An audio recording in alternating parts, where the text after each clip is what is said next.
өткөндө каталогду көрсөттүңбү деди. Анан жооп даярда. Көрсөттүм деди. Көрсөттүм, иштеген жерге да көрсөттүм, жашаган жерге да көрсөттүм. Анча-мынча ошо жолдо барып аткан камокторго да көрсөттүм деп, бирок эч ким эч нерсе алган жок дедим. Каталог калды деди. Десем, эч нерсе эмес деди. Анан эч нерсе эмес деди да. Как раз жаңы каталог башталган экен. Бала калды, дагы каталог болду. Анан жалган айтышты анча билбейм, жалган айтышты чындап эле да, жалган айткандан мындай токуй албайм да өзүмчөчү. Bir жол тоқып қойсам, алдағы өтпеді да. Анан қолыма дағы бір каталог қармапты. Действительно квартираға көрсете алғам жоқ. Дағы эле уяттып аламын. Анан жумушка алып бардым. Жумушка ошол рабочий форманын чөнтөгү ушундай салымдагын иштеп атам. Уборстволор бар, башкалар, кассирлер бар. Айта албайм да. Муну көргүлө деп чөнтөктөн чыкпайт. Иштеп атсам, менеджерим келип калды. Азим чөнтөгүңдө эмне бар деди, көрүп калды да. Сен магазинде журналдар сатылды да, ошол журналдардан бул эмне бияга чыгар деди. Анан акырын калтырап колго чыгарып бердим.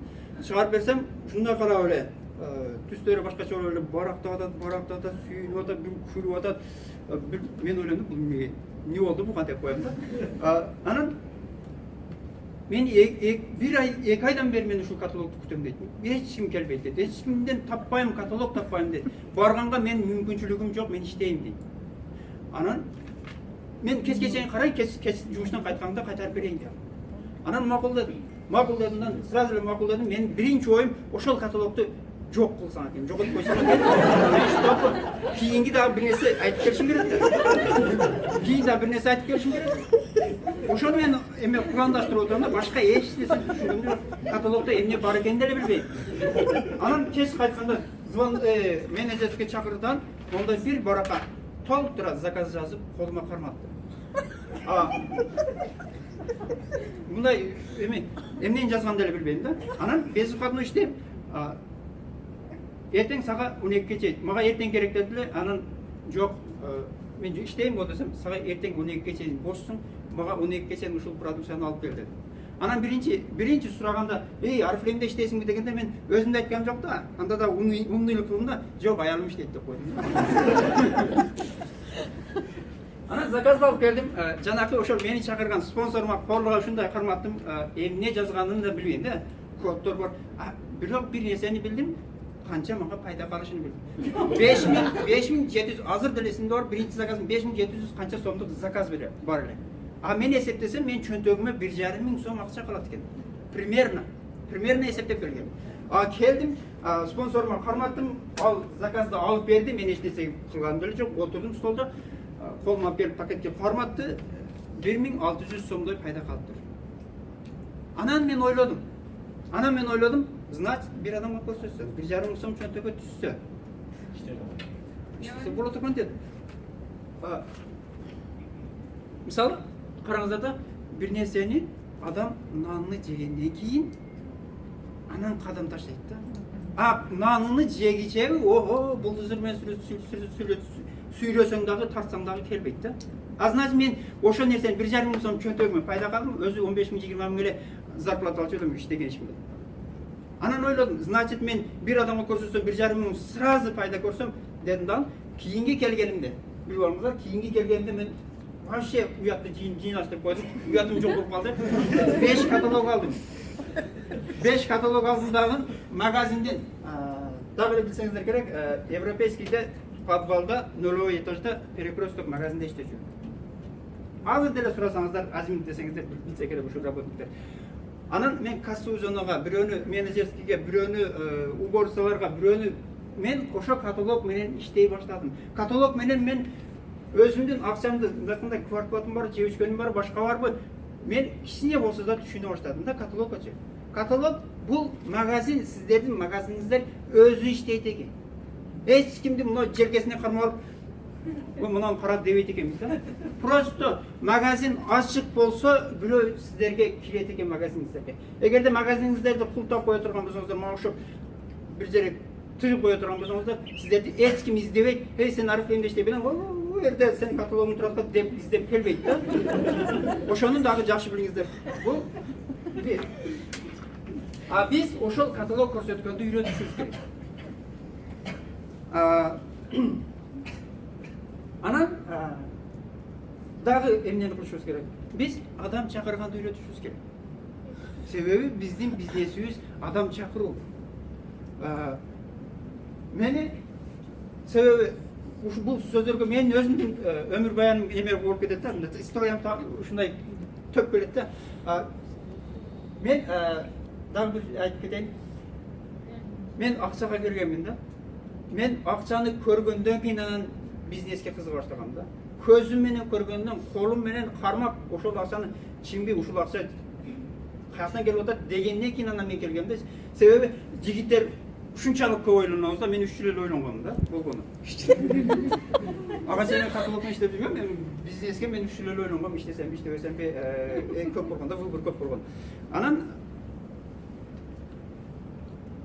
мага мен как раз ушундай айтып берейин, акча алгамды.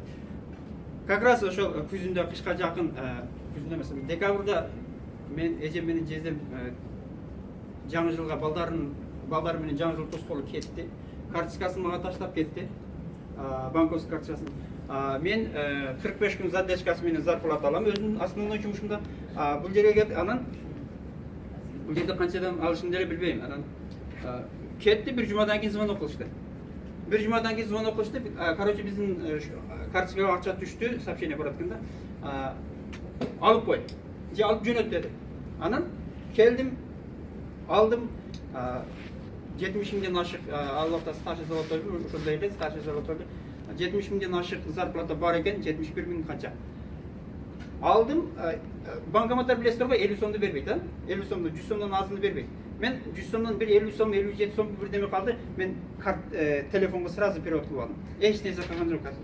Мен ойлодум, ошо 70 күндө ойлодум, булардын 10 миң, 15 миң жоголткан, мага ошо жоголткан акчасы окшойт да деп ойлоп койдум да. Салып бердим. Мен зарплата ала элекмин, алар дагы звонок кылды. Арадан 21 күн өттү да. Звонок кылды, зарплата, короче, зарплата түштү, салып бер. Мен ойлодум да, кандай зарплата булар? Балдар мен салып жүрсүн, кандай зарплата? Барып карадым, 74 миң бирдемеси менен зарплата турат да. Мен действительно айтам, колум калтырайт алганга. Мен ойлодум, банкомат адашты. Алып кетип калгым келет, да аркамдан кусачы же бирөө. Ар кандай ой келет экен да. Ошондон мен башыма бирөө балка менен бир ургандай болуп эсеп туруп калдым да. Действительно, анан ой келе баштады.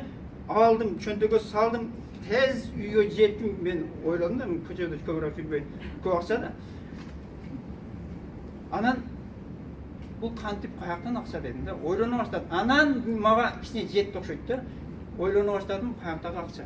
Өздөрү эс алып жүрсө, балдары менен жыргап, жаңы жылды өткөзүп жүрсө, анан бул каяктагы акча. Анан мен көбүрөөк келе баштадым. Выходнойумда мен уктап жатпаймын, көбүрөөк келе бердим. Февралдын актыларында Кыргызстандан келди. Канча жолу алып салдың сен ага чейин акчасын? 3 жол, 4 жол салдым да. 4 жол салдым. 4 жол. Конечно, ойлонгудай болупсуң да. Мен иштегенде мен ошол айттым го, өзү 3 жыл ойлонгон болсом 3 жыл эле жазып койгонмун. Мен о подаркага деп эле жазып койгон мурун эле. 100 бал кылып бир нерсе алып жакшы эле сумка алып ошол эле акция бар эле. Мисалы бар да туугандарын жазып койгон, 100 бал кылып, 200 бал кылып подаркасын алып аткандар болгон. Мен деле ошентип жазып койгон да, мен эски эле адаммын. Иштегениме өзү жакын эле болду. Анан кайерге келдим да. Февраль өзүң отпускан. Келди, Кыргызстандан келди. Адамды адаштырасың да. Кыргызстандан келди. Мен ушунчалык ар выходнойдо келем. Ар выходнойдо үйгө калбай келип отура албайм да, үйдө отура албайм, үйгө калбай келем. Ошондо менде желание пайда болгон экен да. Мен өзүм билбейм аны. Келем отурам, мага түшүндүрбөйт эч нерсе.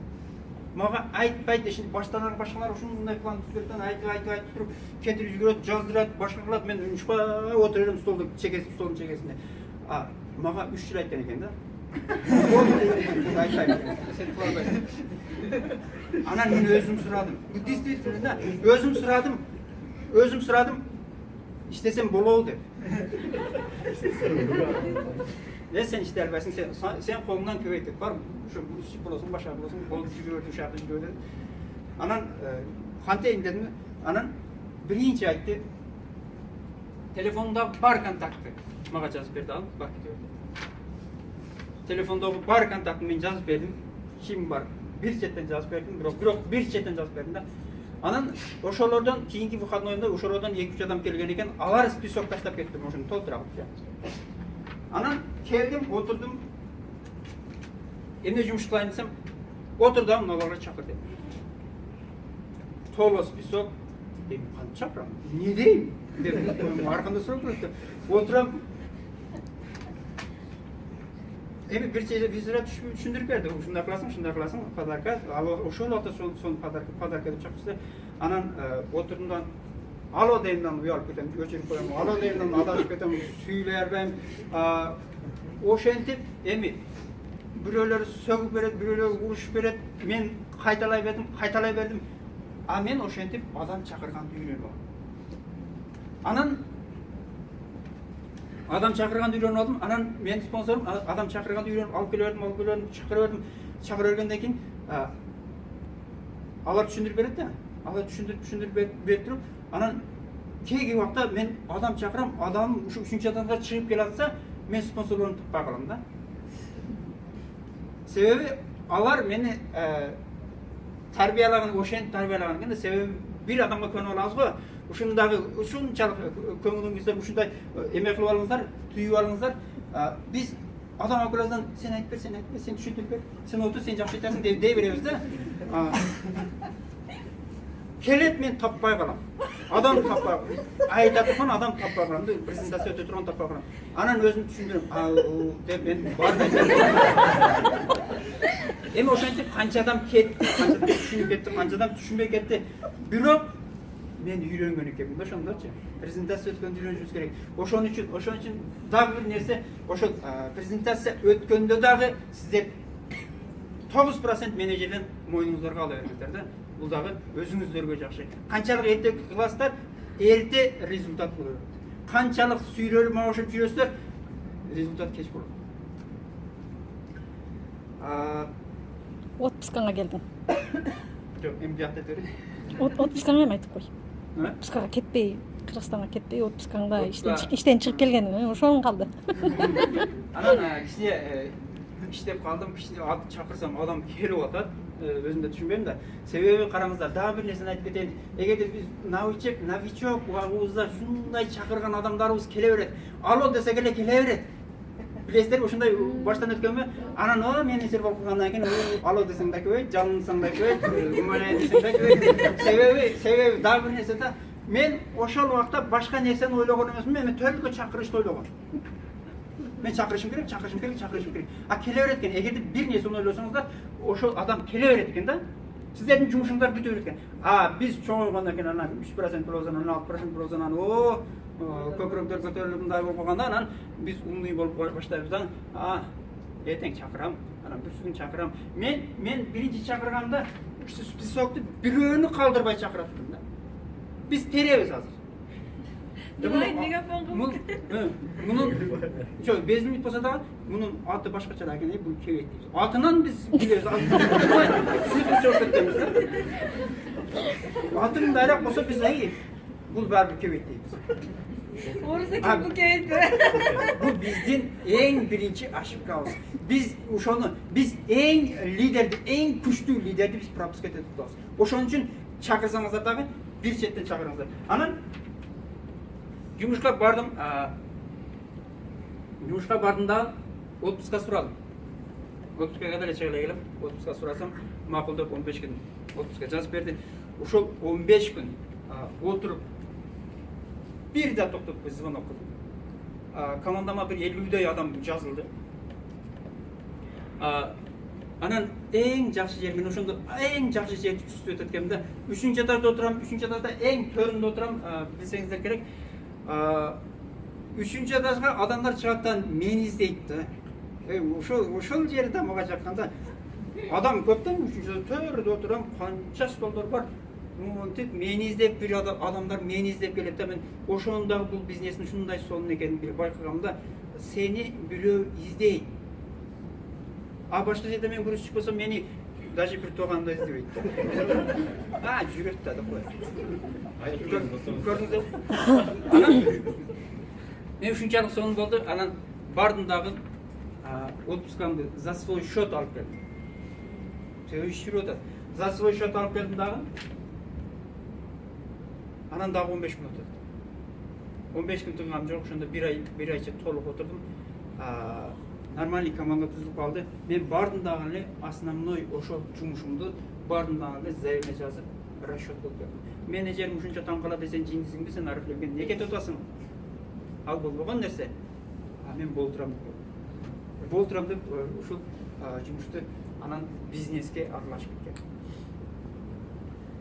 Мындай деген себеби биз биринчи өзүбүздүн ыңгайлыгыбыз бул жерге керек эмес. Биздин акылдуулугубуз да керек эмес. Акыл керек эмес бул жерге. Ушундай бүт нерсени билген мындай керек эмес да. Себеби компания ушул жерге бүт баарын жазып койгон, эмне кылышыңызды жазып койгон. Биз только ошону аткарышыбыз керек. А эгерде биз ачыкча бир бутак чыгара турган болсок, биз айтып коеюн, эч жерге бара албайбыз. Эч результат көрсөтө албайбыз. Так, анан ошол чакырып келген адамыбызга биз каждый день болбосо дагы челестен бир звонок коебуз. Бүгүн бирөө келип жазылып кетти, иштейин деп кетти, каталогду көтөрүп кетти. Анан эртеси, хотя бы эртеси биз бир звонок коебуз. Алло, кандайсың?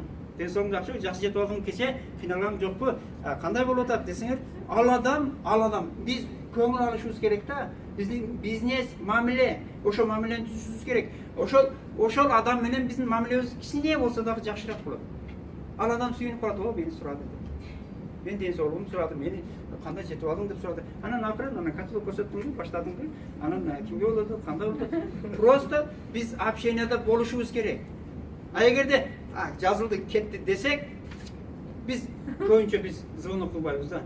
Анан качан каталог бүтүп атканда, алло, бар болдуңбу, сен 150 бар кылышың керек эле деп. Анан шашып пүшүп тердеп жүрөбүз, анан өзүбүздү кыйнап жата беребиз да. Бул бир. Анан контроль кылып турабыз.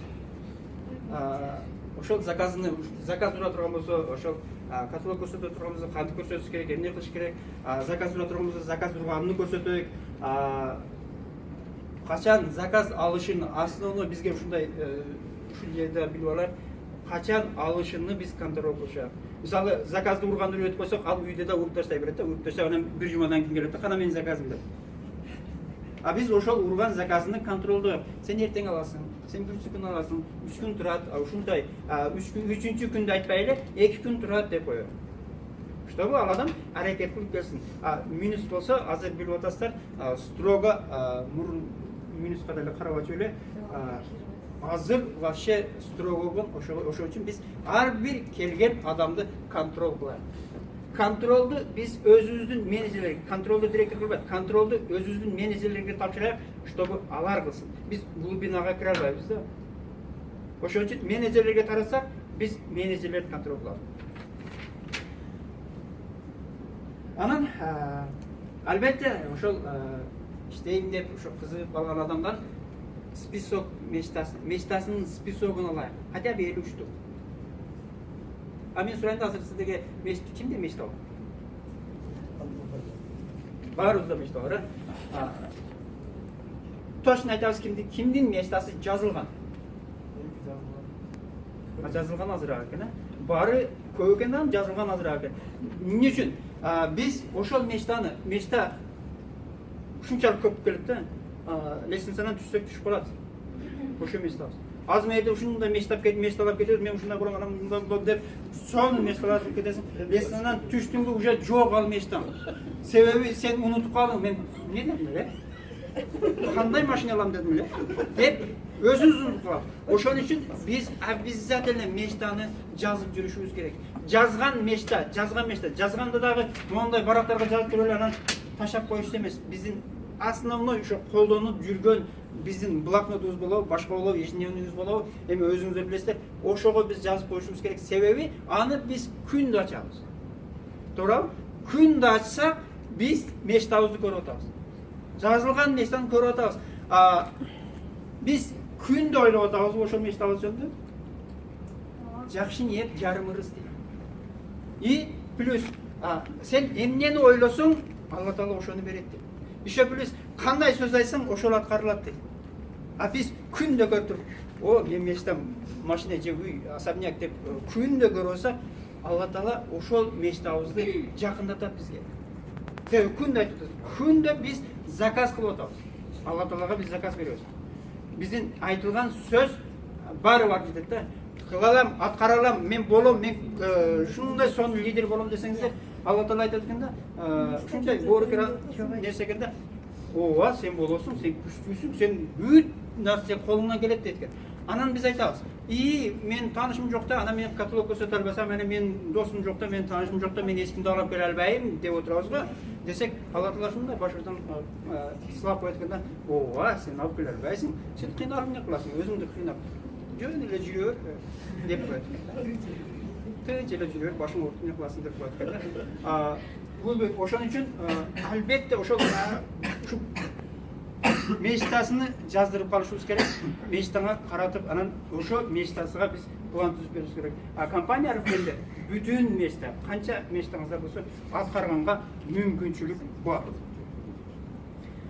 Анан менеджер, ал киши менеджер боло турган болсо, менеджерди биз контроль кылабыз. Себеби менеджерлер просто бул жерге келип алып, интернетке кирип иштеген адам болуп, көп менеджерлер отурат да. Себеби баштан өткөн, ал убакта интернет жок эле, мен кантип отургам, мен кантип зерикпей отургам билбейм да. Азыр жакшы интернет бар, Wi-Fi бар, бесплатный баары, интернетке кирип алып, анан айтабыз, мен иштеп атам деп коебуз. Мен интернеттен иштеп атам деп коебуз да. Жазганыбыз башка нерсе. Себеби биз ошол менеджерлерди биз катуу контроль кылышыбыз керек, чтобы анан лидерлер, особенно биз директорлорду контроль кылып турушубуз керек. Алар кантип иштеп атат? Кайсындай результат көрсөтүп атат? Банкетке бара алабы, бара албайбы, же кайсы уюмдаш керек, кайсы Болгарияга бара алабы? Полностью биз контроль кылып турушубуз керек. Мына ушуну менен сиздерге айта турган, сиздерге жеткире турган бүгүнкү сөзүм жыйынтыкталды. Көңүл бурганыңыздар үчүн рахмат. Аз да болсо бир нерсе чүт бир сөздөн болсо дагы бир нерсе өзүңүздөргө энергия бир нерсе алган болсоңуздар, мен өтө кубанычтамын. Көңүл бурганыңызга чоң.